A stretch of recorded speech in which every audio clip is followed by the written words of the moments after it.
परिवार में झगड़े आम बात है, हर परिवार में झगड़े होते रहते हैं, खास तौर पर सास और बहू के बीच। शायद ही ऐसा कोई घर हो जिस घर में सास और बहू के बीच में झगड़े न होते हों। लेकिन ये झगड़े उस समय सोचने और समझने पर मजबूर कर देते हैं, जब सास या तो बहू की जान ले ले या बहू सास की जान ले ले। मैं आज जो सच्ची घटना या सच्ची कहानी जो मैं सुनाने जा रहा हूँ, इस कहानी में भी कुछ ऐसा ही होता है, जिसमें जो बहू होती है वो अपने ही सास को जहर दे देती है और सास की मौत हो जाती है। मौत होने के बाद पुलिस इस मामले की तफ्तीश करती है और विसरा का सैंपल लेकर एफएसएल लैब में भेज दिया जाता है उसका जांच करने के लिए। और जब रिपोर्ट आ जाता है तो ये क्लियर होता है कि जो सास की मौत हुई है वो जहर से हुई है। पूरा मामला क्या है और ये जहर कैसे दिया गया, और जो बहू ने सास को जहर दिया वो क्यों दिया और कैसे दिया, मैं आइए आपको इस कहानी के एपिसोड में विस्तार से बताता हूँ।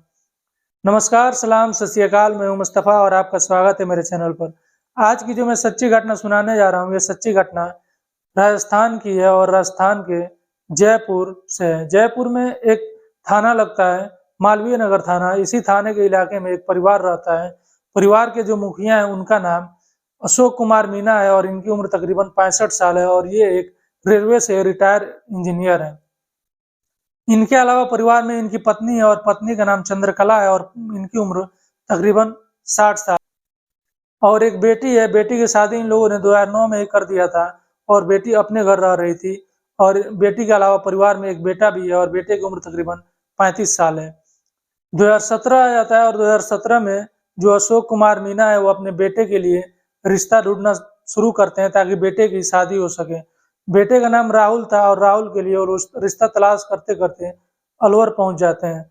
अलवर में एक रिश्ता का पता चलता है, उनके वहां बात चलती है और फिर ये रिश्ता फिक्स हो जाता है। जो लड़की थी उसका नाम सरोजा था और उसकी उम्र 28 साल थी। 2017 में ही बड़ी धूमधाम से सरोजा और राहुल की शादी होती है और शादी होने के बाद कुछ दिनों तक तो बड़ी आराम से इन लोगों को खुशी खुशी जिंदगी बीत रहे थे।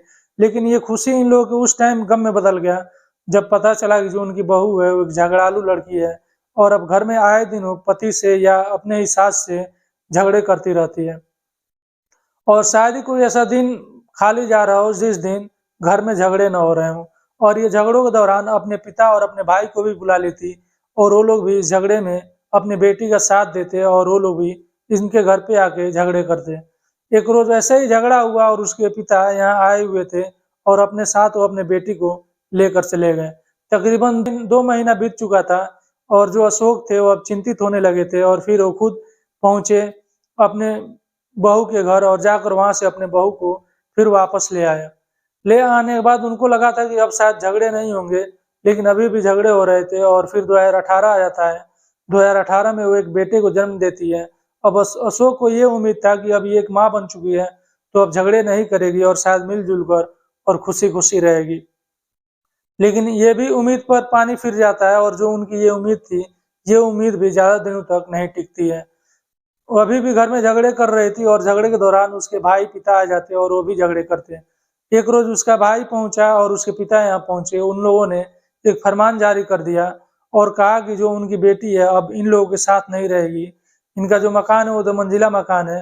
वो कहते हैं कि अब ये फर्स्ट फ्लोर पर रहेगी और अपना ये अलग खाना बनाएगी और ऊपर ये खाना बनाएगी और वहीं खाएगी और वहीं रहेगी। अशोक भी कहते हैं कि चलो ठीक है, कम से कम घर में झगड़े तो नहीं होंगे, कोई दिक्कत नहीं है, हम अपना अलग बना लेंगे, वो अपना अलग बनाएगी, अपना अलग खाएगी। जो हमारी जिंदगी बची है वो तो कम से कम खुशहाल जिंदगी हो और घर में झगड़े न हो। ये सोचकर इस पर भी वो राजी हो जाते हैं और अब वो अपना अलग खाना बनाने लगते हैं। और जो पत्नी थी उनकी और जो अशोक थे, ये दोनों नीचे ही रह रहे थे और इन दोनों का खाना अशोक की पत्नी, जिसका नाम चंद्रकला है, वही बना रही थी। और जो इनकी बहू है सरोजा, अब ऊपर ये शिफ्ट हो जाती है और ऊपर ही अपना खाना बनाती, वहीं रहती। कुछ दिनों तक तो ठीक था, लेकिन कुछ दिनों के बाद फिर झगड़े शुरू हो जाते हैं और फिर आए दिन घर में झगड़े होते रहते हैं। इन सब चीजों से जो अशोक कुमार मीना थे वो काफी परेशान होने लगे थे और अब इन झगड़ों से उब चुके थे। अब जो उनका पोता था उसकी भी उम्र तकरीबन 2 ढाई साल हो चुकी थी। और फिर एक रोज झगड़ा हुआ और झगड़े के बाद उसका भाई आया और ये कहकर सरोजा को लेके चला गया कि वो ले जा रहा है और 1 हफ्ते बाद लाके फिर पहुंचा देगा। लेकिन 1 हफ्ते का दिन गुजर गया और काफी दिन बीत गया। जब वो वापस नहीं लौटी तो अशोक को चिंता हुई, वो इसलिए कि जो उनका पोता है, वो पोता माँ रहते हुए भी बिन माँ का रह रहा है और वो अपने माँ के साथ नहीं। सरोजा के भाई से बात करते हैं और कहते हैं कि वो उनके बहू को यहाँ पहुँचा दे, क्योंकि उसका बेटा यहाँ अकेले रह रहा है और अपने माँ की यादों में यहाँ तड़प रहा है। फिर वो बात करते हैं और काफ़ी कोशिश के बाद जो उसका भाई है सरोजा का, वो लेके आता है और फिर ला के यहाँ पहुँचा देता है और ये कहता है कि अब उसकी बहन अकेले नहीं रहेगी और ऊपर नहीं रहेगी और नीचे अब रहेगी और घर में अब झगड़े भी नहीं होंगे और खाना साथ में बनेगा और सब लोग साथ में ही रहेंगे। अशोक जब ये बात सुनते हैं तो खुश हो जाते हैं और खुशी के मारे वो फूले नहीं समा रहे थे। फिर उनकी बहू अपना कमरा शिफ्ट करती है, पूरा सामान नीचे लाती है और अब नीचे मिलजुल कर रहने लगती है और सबका खाना बनाती और परिवार में खुशियाँ वापस लौट गई थी और परिवार में अब कोई झगड़े नहीं हो रहे थे और परिवार में कोई दिक्कत नहीं था। लेकिन जैसे ही उसके आए हुए 5 दिन गुजरते हैं तो अपने पति से कहती है कि गेहूँ में कीड़े लग गए हैं तो उन कीड़ों को मारने के लिए दवा चाहिए, तो जब तुम बाजार जाना तो बाजार से कीड़ों को मारने वाली दवा लेकर आना।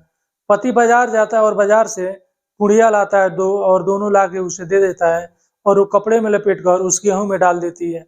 तकरीबन 12 दिन गुजर जाते हैं और 12 दिन के बाद वो शाम का टाइम था और 2022 आ चुका था और शाम के टाइम में वो खाना बना रही थी और भिंडी और प्याज की सब्जी बना रही थी। जो राहुल की माँ है वो प्याज नहीं खाती थी, तो उनके लिए अलग से केवल भिंडी की सब्जी बनी और सब लोगों ने खाना खा लिया और राहुल की माँ ने भी जब खाना खाने बैठी तो अभी एक लुकमा ही खाया था कि उनको ये खाना बहुत ही कड़वा लगा और ये बात अपने पति और अपने बेटे से शेयर करती हैं और कहती हैं कि ये खाना बहुत कड़वा है और मात्र एक ही लुकमा उन्होंने खाया था और खाना छोड़ दिया। फिर कुछ ही समय बाद उनको बेचैनी होने लगती है और फिर वो कमरे से बाहर आती हैं और बरामदे में आती हैं और टहलने लगती हैं। लेकिन धीरे-धीरे उनकी और हालत खराब होती जा रही थी और अब उल्टियाँ भी करने लगी थीं। फिर इनको बेडरूम में ले जाया जाता है, इनको लिटाया जाता है, पंखे चलाए जाते हैं, लेकिन जो हालत थी उसमें सुधार नहीं आ रहा था और हालत बिगड़ते जा रहा था।